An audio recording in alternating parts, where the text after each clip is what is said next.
Hey everybody, check it out. What's up? It's Hercules Porsche's professional intro. Yay! Hey, what's up everybody? Heracles Porsche here, also known as Gildenlock, on Xbox Live. I genuinely hope you are all having a wonderful day. If not, hugs for you, and you know what? Internet disconnections. Internet disconnections for your enemies. I'm not pulling my punches today. It's definitely not the right day to pull my punches. Look, um, today's topic is much more serious than I would ever discuss. Today's topic is always choose life. Always choose life if you're feeling down, if you're feeling miserable, if you're thinking about ending it all. Always choose life. Yeah, there I go. I went and said it. And some people who are watching this video are going to be scratching their heads, saying, why is Heracles Porsche going off script? Why is he talking about something so serious? This is not the normal Heracles Porsche, and why the heck is he discussing this topic? You know, choosing life. You know, why is he picking to talk about something that serious in a gameplay video? I'm going to discuss that at the end of the video. I really need to get directly to the problem here because I was approached. I'm here because I was approached on an individual basis by a person who appears to be in significant distress, and I'm of course, I'm going to protect this person's anonymity. I'm not going to share any details which would lead to this person's identity being discovered. You know, I hold them in complete respect, and I'm genuinely trying to help them. And but at the same time, I have to, you know, I can't really discuss the problem if I don't discuss the problem. So we're going to do that here very respectfully, maintaining this person's anonymity. And what happened was, this person came to me over the Xbox Live social system, and they shared a piece of content, and it was just a piece of text that was publicly available. I'm actually such a dunce with you know, sharing Xbox Live content. I didn't actually know how to do this specific process myself, but anyway, it's a publicly shared piece of text, and what it says is, "Can someone please help me? I don't know what to choose. Die and end this misery, or live with the pain." And at first, let me discuss. What I said to them, of course, right away was choose life.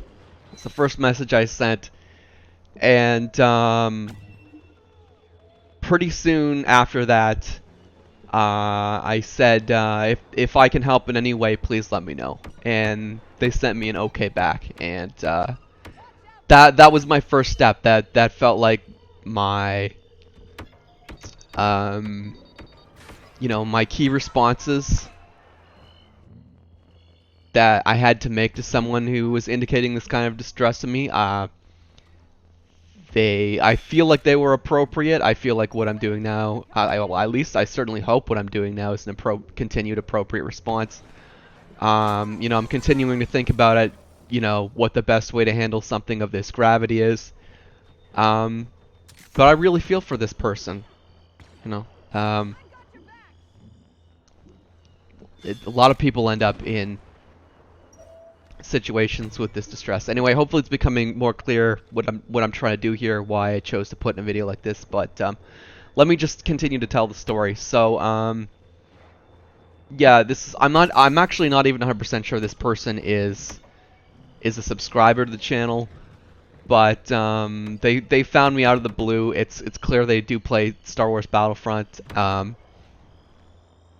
as well as Minecraft, and they seem to be pretty young.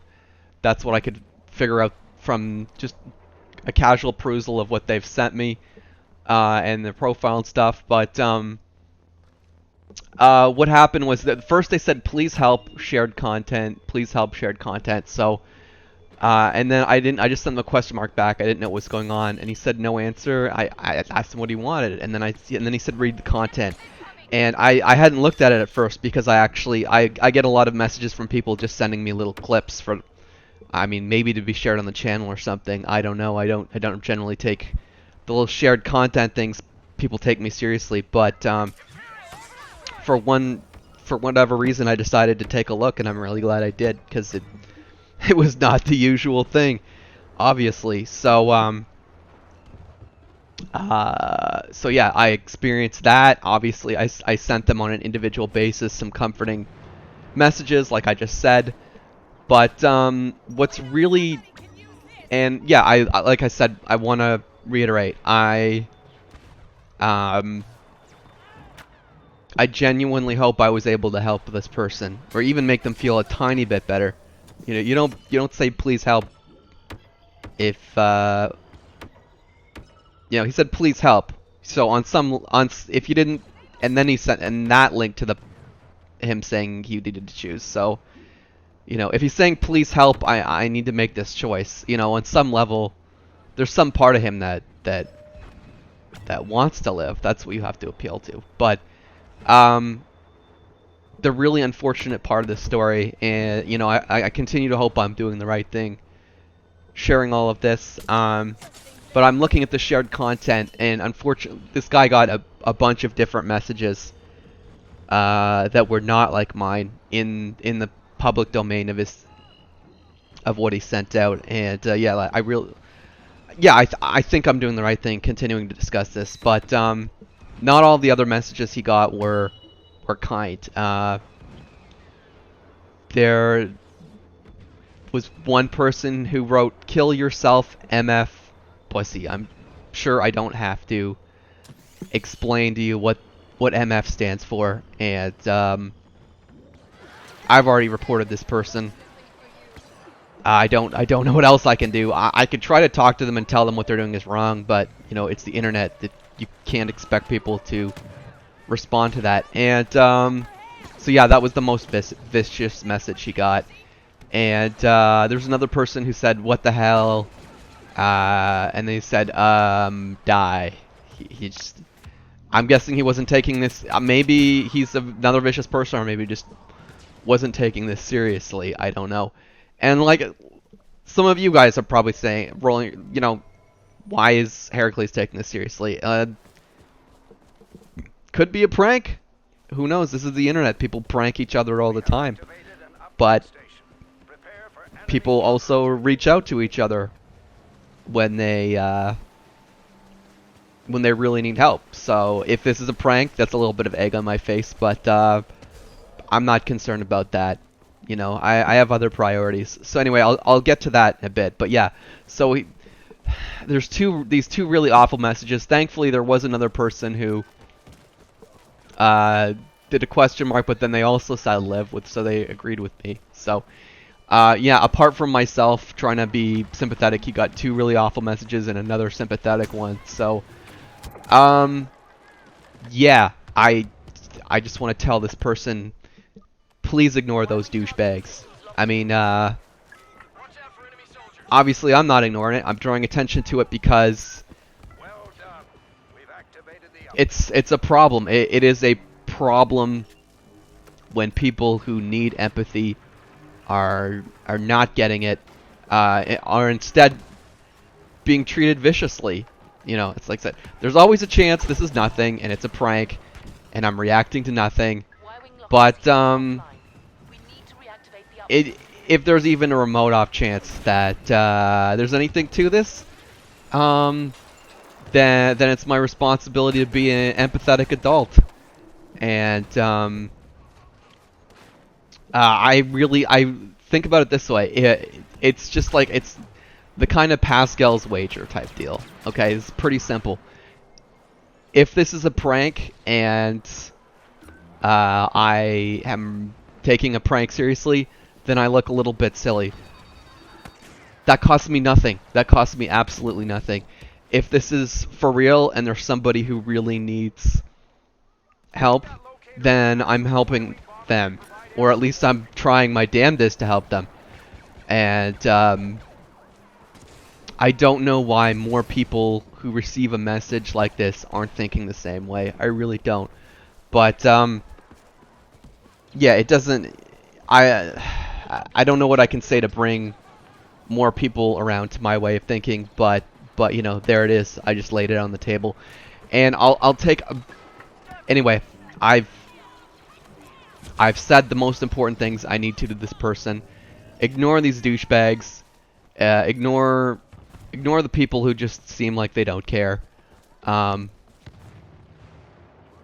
not a counselor. I'm not a psychologist. I don't know specifically what I could say to help you get past this. But anything you can think of for me to help, I'll do it. I mean, it's clear that this person likes Battlefront, and I've also seen them share some Minecraft content. I have never in my life had any interest in anything to do with Minecraft, but buddy, if you want me to buy Minecraft and play it with you, I'll do that too. You know, or anything random. Literally whatever I can do to help, I'll do it. Cause why not? Why not be that person who actually gives a crap? It'll cost me nothing, and it's what I should do. It's the right thing to do. Period. Okay, so having talked individually to this person, or about this person's individual problem, having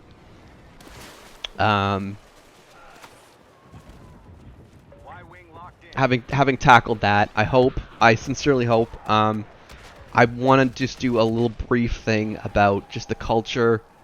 I mean, I've already touched on it, just the culture of people in gaming, and I'm going to be repeating things a lot of people know, but there's an ugly side to gaming. Obviously, you can tell we're in a competitive environment. I'm in like a fictional Warzone environment at the moment. I haven't let it turn me into a douche, but that's a choice I made a long time ago. Other people, when they get in this environment of anonymity and competitiveness, they like lose all empathy. I think I've demonstrated that. But I've been seeing this dual side to gaming for a long time. You know, I've seen racism, I've seen homophobia, I've seen people who, you know, don't even think they have to treat women right. You know, it's stuff from the Stone Age, it seems like. But yeah, there's these little pockets of hate, which I hate. I don't. But it's just a good time to mention that about gaming.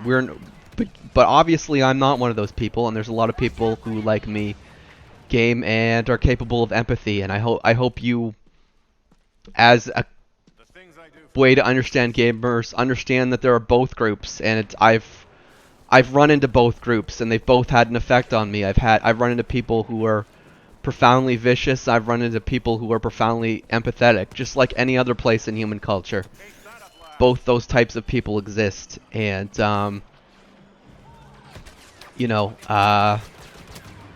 both those types of people have been able to reach this person, and I'm glad I was able to function as some kind of counterbalance to those really awful people, and explaining that both kinds of people exist. I hope can you know, offer a wider counterbalance to those kind of people. Anyway. We are getting towards the end of the video. I actually didn't even cover everything I wanted to in one video, but you know, I did make the decision to talk about this in a way that was, you know, in the public sphere, but also protecting this person's privacy, because based on the very little I know, watching documentaries about suicide and that kind of thing, people who have these kinds of problems seem to benefit from it being talked about. I saw a whole bunch of testimonials of people who say once this problem was talked about, they felt a whole lot better. And if I didn't have that information floating in my brain, I wouldn't have made the choice to make this video today. But I'm willing to continue to discuss this topic. I literally made this just for one person. If this video gets 1 like and one view. If this video makes one person feel better, its mission has succeeded. I'm willing to continue helping. I'm willing to discuss this topic in a wider context. And give me all your feedback. And until next time, I'll see you all Starside.